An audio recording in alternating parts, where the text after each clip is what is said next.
Verset 17, vous connaissez ce passage, il s'agit bien sûr du jeune homme riche. Le jeune homme riche, tout le monde n'est pas riche. Nous lirons jusqu'au verset 27. Comme Jésus se mettait en chemin, un homme accourut et se jetant à genoux devant lui. Bon maître, lui demanda-t-il, que dois-je faire pour hériter la vie éternelle? Jésus lui dit, pourquoi m'appelez-tu bon? Il n'y a de bon que Dieu seul. Tu connais les commandements, tu ne commettras point d'adultère, tu ne tueras point, tu ne déroberas point, tu ne diras point de faux témoignages, tu ne feras tort à personne, honore ton père et ta mère. On voit les enfants maintenant envers les parents, dans les supermarchés on se demande si ce n'est pas les enfants qui commandent les parents. Non, pas tellement les parents, hein. Et il lui répondit, Maître, j'ai observé toutes ces choses dès ma jeunesse. Un bon garçon. Jésus, l'ayant regardé, l'aima, lui dit, il te manque une chose, va, vends tout ce que tu as, donne-le aux pauvres, et tu auras un trésor dans le ciel, puis viens et suis-moi. Les affligés de cette parole, cet homme s'en alla tout triste, car il avait de grands biens. Et là, on passe dans le chapitre où il dit que tout est possible à Dieu. Jésus, regardant autour de lui, dit à ses disciples qu'il sera difficile à ceux qui ont des richesses d'entrer dans le royaume de Dieu.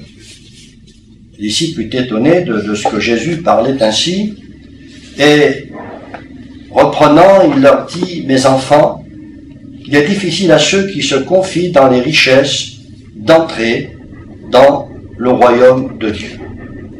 Il est plus facile à un chameau de passer par le trou d'une aiguille qu'à un riche d'entrer dans le royaume de Dieu. Les disciples furent encore plus étonnés. Ils se dirent les uns aux autres, et qui peut être sauvé? Jésus les regarda et dit, cela est impossible aux hommes, mais non à Dieu, car tout est possible à Dieu. Ça c'est important. Tout est possible à Dieu, même si ça nous paraît parfois impossible, Dieu le Dieu de l'impossible. C'est là la controverse avec nous, vous voyez, le dilemme qu'il y a souvent entre notre foi qui est des fois un petit peu pas très claire, pas très nette, et puis les promesses de Dieu, tout est possible, bien sûr, à Dieu. Je crois qu'on s'arrêtera là. Et simplement que l'on vit dans un monde un peu virtuel, un monde d'apparence. Vous êtes d'accord avec moi pour dire que l'apparence tient une place importante dans le monde dans lequel nous vivons. Et souvent, à cause de l'apparence, à cause bien sûr de ce que l'homme regarde à l'extérieur, on est déçu et on est trompé.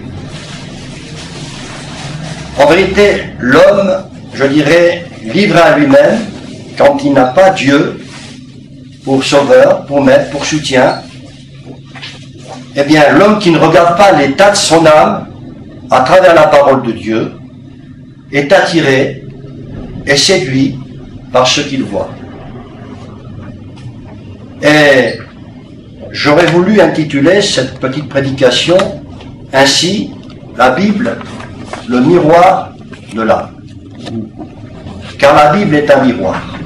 L'homme ne peut regarder que ce qu'il voit présentement, mais il ne peut prévoir la minute d'après ce qui peut se passer lorsque Dieu a décidé de lui couper le fil de la vie. Alors vous allez me dire, mais vous êtes un peu lugubre cet après-midi, c'est pas du tout ça. C'est parce que nous sommes tous à la merci de la volonté de Dieu. Amen.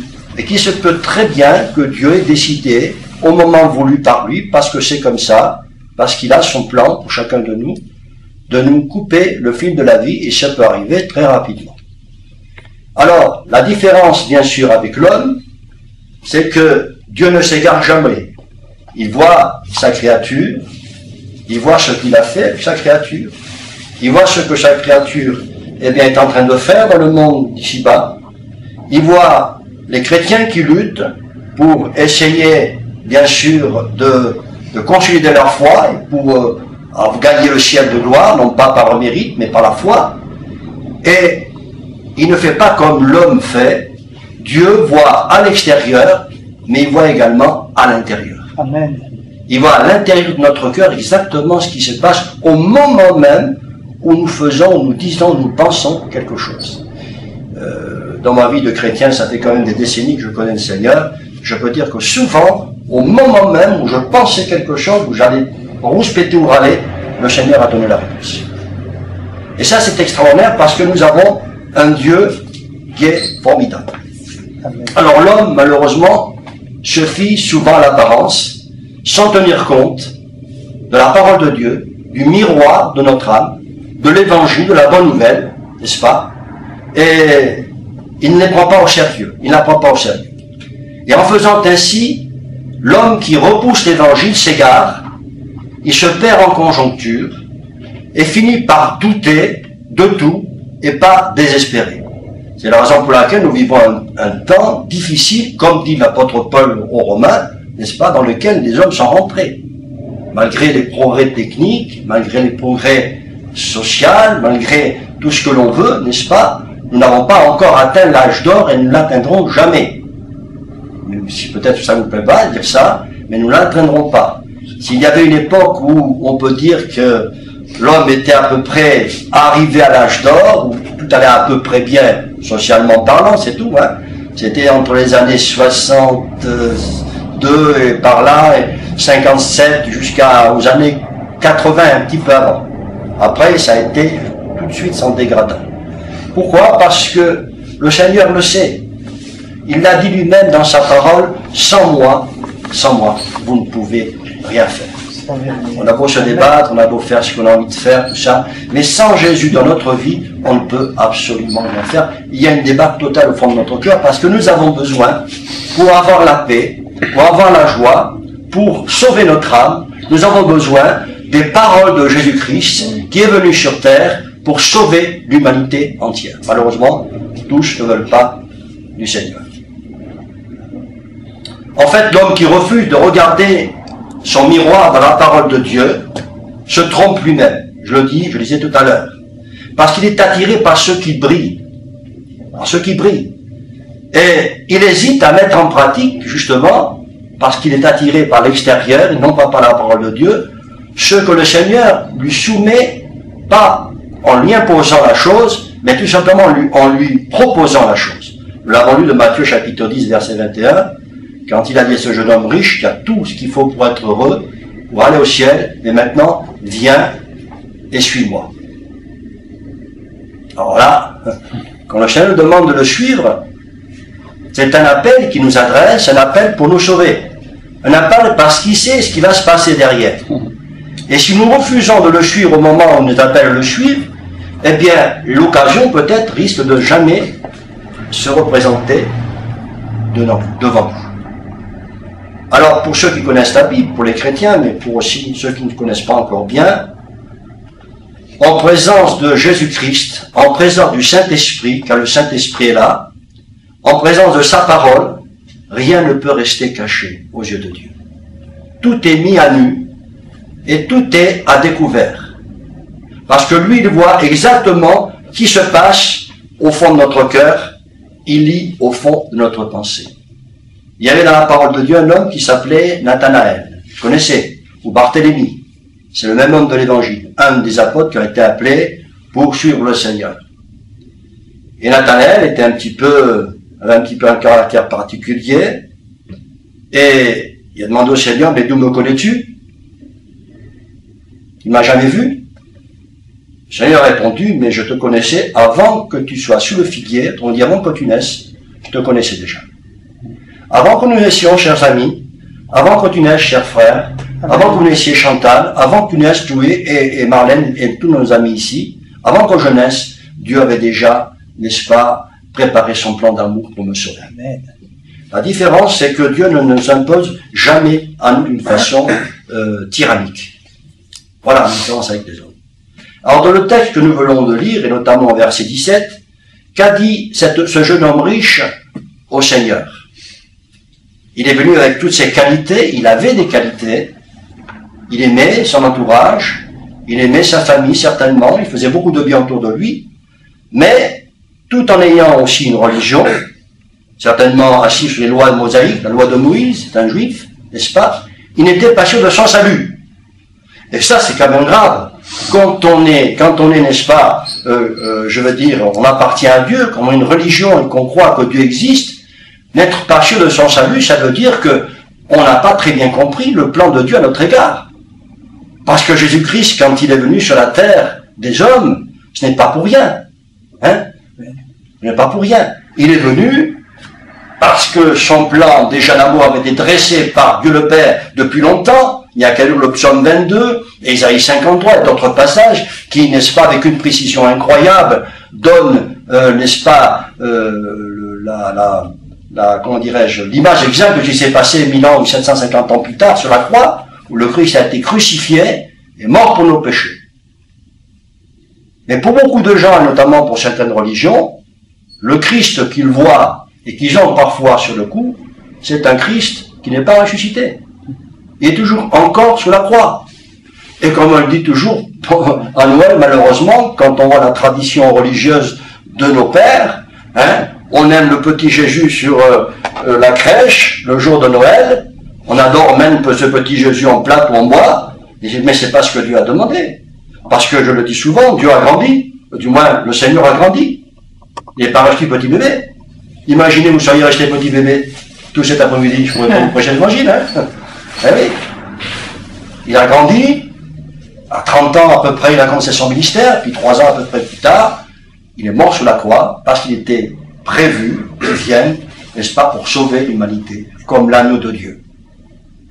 Mais il n'est pas resté, il est ressuscité. Et c'est ce qui fait, je veux dire, la joie des chrétiens du monde entier, des millions de personnes du monde entier, c'est que Jésus est ressuscité. Alléluia. Et comme il est ressuscité, ça veut dire quoi? Qu'il est vivant. Et s'il est vivant, si nous demandons quelque chose en son nom, il va l'accorder. Bien entendu, je suis sûr de ça. Il va l'accorder. Il va nous l'accorder. Croyez Dieu. Il va nous l'accorder. Donc, faisons pas la fine bouche et croyez-moi, nous ne sommes pas les seuls. Comme je disais la dernière fois, ben non, nous ne sommes pas les seuls. Hein. Il y a dans le monde des millions de chrétiens qui alors même entendent l'évangile et sont touchés. Et dans le pays d'Israël où je vais aller pendant 15 jours, il y a aussi les juifs messianiques qui s'attendent bien sûr à ce que le Seigneur revienne bientôt. C'est une gloire, n'est-ce pas? Ça veut dire que le Seigneur, ce qu'il avait annoncé, est en train de s'accomplir devant nos yeux d'une façon remarquable. Oui, amen. Et nous devons faire très attention, parce que Jésus revient bientôt. Alors, dans ce cas précis, venons de lire, en apparence, cet homme, je dirais, cherche une réponse de la part de Jésus. Que dois-je faire? Mais s'il avait vraiment su qui se trouvait en face de lui, ce jeune homme riche, il aurait tout abandonné pour suivre Jésus. Vous n'êtes pas d'accord avec moi? Il a tout abandonné pour suivre le Seigneur. Hein? Admettons qu'avant que la prédication se termine, et puis ce serait très bien, hein, après tout, je n'ai pas besoin d'aller ailleurs, le Seigneur revienne. Et on dit, Seigneur, non, il faut que j'aille, hein, j'ai pas le temps de t'écouter. Ah non. Le Seigneur reviendrait ici, ce serait formidable, parce que nous avons tout pour le suivre. Et tout suivrait derrière. Tous ceux que nous aimons, tous ceux qui, bien sûr, s'approchent du Seigneur par la foi, nous rejoindraient aussi. Hein? Et je crois qu'il n'aurait pas fait semblant de chercher une réponse. Parce qu'en disant « que dois-je faire ?» non seulement il n'était pas sûr de son salut, mais également il essayait de trouver une réponse à sa question. Alors que dans son cœur, il avait déjà décidé de ne pas suivre Jésus. Et nous trouvons ainsi des gens, beaucoup de gens comme ça, qui viennent écouter l'évangile. Ah, c'est formidable ce que vous avez dit, c'est beau, tout ça, mais il ne faut pas un peu de plus pour suivre Jésus. Ils ne veulent pas obéir, ils préfèrent rester dans leur tradition religieuse. Mais en restant dans la tradition religieuse, on n'obéit pas à Dieu, mais on obéit aux préceptes humains, aux traditions eux-mêmes. N'oublions jamais qu'on ne peut rien cacher aux yeux de Dieu, parce qu'il lit dans la pensée de nos cœurs. Et puis, il y a danger. Il y a un danger lorsque nous essayons de cacher quelque chose à Dieu, parce que le jour décidé par lui, celui qui fait semblant de croire ou d'obéir au Seigneur risque d'entendre ces paroles que Ésaïe le prophète a prononcées dans le chapitre 65, « J'ai appelé, mais vous n'avez pas répondu. » Le Seigneur nous appelle, comme cet après-midi, nous appelle à le suivre, simplement. Mais on peut avoir la tête ailleurs pendant que nous écoutons l'Évangile. j'ai appelé, vous n'avez pas répondu. Je ne sais pas, je me souviens de ma conversion avec mon épouse, quand le Seigneur appelait pour la première fois, eh bien, je sautais à la maison, je faisais des ponts de cabri, hein, avec mon épouse, on chantait des cantiques, les voisins se demandaient ce qui arrivait, on était au deuxième étage, j'étais au premier, je savais que le Seigneur m'avait appelé pour sauver mon épouse et moi-même, n'est-ce pas, de la condamnation éternelle. Alors bien sûr, si nous croyons que la loi de Dieu est parfaite, est-ce que vous croyez que la loi de Dieu est parfaite? Amen. Elle est parfaite. Pourquoi elle est parfaite? Parce que d'abord, depuis des siècles que la parole de Dieu existe, non seulement des roues Isaïe, et depuis 2000 ans que le Nouveau Testament est là, personne n'a jamais pu l'éradiquer, ni le contrarier. Ah, on rouspète parfois, on dit, oh la Bible, mais c'est le livre le plus vendu. Des millions de personnes sont transformées, reçoivent l'appel de Dieu, n'est-ce pas, sont sûrs de leur salut. C'est important d'être sûr de son salut. Parce que si on n'est pas sûr de son salut, c'est pas la peine, la religion ne sert à rien. Si notre religion ne nous amène pas à Jésus-Christ, elle risque de nous perdre. Elle ne sert à rien. Elle va nous amener à notre Sauveur, à celui qui s'est sacrifié pour nous sur la croix du Calvaire. Et je disais, je réitère ce que j'ai dit, si nous croyons que la loi de Dieu est parfaite, eh bien, rien ne pourra nous empêcher de lui obéir et de répondre à son appel. Et on peut dire que on peut très bien être aimé de Dieu et ne pas répondre à l'appel du salut qu'il nous adresse. Alors, certaines personnes cherchant la vérité cherchent le royaume de Dieu en eux-mêmes. Ils pensent que leur raisonnement, leurs émotions, leurs décisions, leurs désirs sont un guide suffisant pour plaire à Dieu. C'est le cas de cet homme. Il croit qu'en faisant ce qui est bon, il fera la volonté de Dieu, mais il oublie que Dieu seul est bon. Alors attention, je ne vais pas dire par là qu'il ne faut pas faire du bien. Totalement différent. Au contraire, quand on fait du bien, on plaît au Seigneur. Et ça ne suffit pas. Il est sincère, cet homme, mais il est superficiel, parce qu'il est son propre Dieu. Il ne compte que sur lui, sur sa tradition religieuse. Il s'en va, tristement, nous dit la parole de Dieu, en baissant la tête, enchaîné par sa tradition, enchaîné par ses relations sociales, enchaîné par son rang, enchaîné par ses biens, et c'est là son péché, le péché dont il est esclave. Il n'a pas la foi en celui qui a donné sa vie pour lui. Jésus, qu'est-ce qu'il va faire? Il aurait pu le retenir, mais il ne fait rien pour retenir cet homme, mais le met en garde contre l'attrait séducteur du malin. D'autres recherchent la vérité autour d'eux. Ils prennent garde aux conseils, aux expériences, aux enseignements des autres. Pour chercher Dieu, ils essayent de trouver par là. D'autres encore le recherchent dans la tradition ancestrale et religieuse de leur père.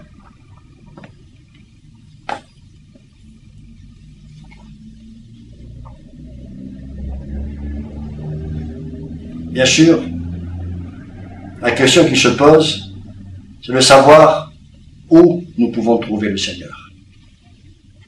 Beaucoup de gens viennent écouter l'Évangile, mais où est Dieu? Mais le Seigneur a la réponse à la question que nous posons.